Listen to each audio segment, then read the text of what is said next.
ప్రజలు అడుగుతున్నటువంటి ప్రశ్న ఏంటంటే, అయ్యా మరి మీరు 10 ఏళ్లలో కాళేశ్వరం మేమే కట్టినాం, 1 కోటి ఎకరాలకు నీళ్లు మేమే ఇచ్చినాం అని చెప్పి అన్నారు కదా. మరి 1 కోటి ఎకరాలకి నీళ్లు మీరే ఇచ్చి కాళేశ్వరం కడితే ఆ కాళేశ్వరం కూలిపోయింది కదా మీ కక్కుర్తికి.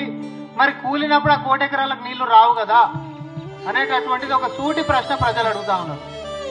కేసీఆర్ గారు అండ్ కో మాత్రం ఈ యొక్క బద్నాన్ని మాత్రం బండకాల్చి కాంగ్రెస్ మీద వేద్దామని చెప్పి చూస్తున్నారు.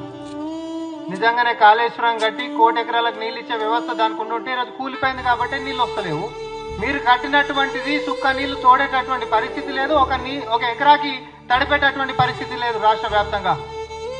కానీ ఈరోజు ఈ కరువు సమయంలో మానవ తప్పిదంగా మార్చి కరువుని ఈరోజు తీసుకొని వచ్చినటువంటి కేర్ ఆఫ్ అడ్రస్ అయిన కేసీఆర్ ఆ కరువు నుంచి బయట పడేయడానికి కాంగ్రెస్ పార్టీ గతంలో కట్టినటువంటి ప్రాజెక్టులే మళ్ళీ ఈరోజు మనకి ఆధారమైనవి. ప్రతి ఎకరాన్ని ముద్దాడుతున్నటువంటి నీళ్లు కాంగ్రెస్ పార్టీ కట్టినటువంటి ప్రాజెక్టులే ఇస్తున్నాయి.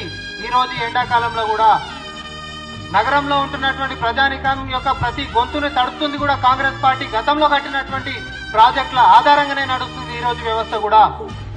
10 ఏళ్లలో నువ్వు కట్టినటువంటి ప్రాజెక్టు నీ అవినీతికి, నీ దురాశకి ఈరోజు కుళ్ళిపోయింది, కుంగిపోయింది. 1 ఎకరానికి నీళ్లు తడిపించేటటువంటి వ్యవహారం లేకుండా పోయింది. పైపెచ్చు 20 సంవత్సరాలు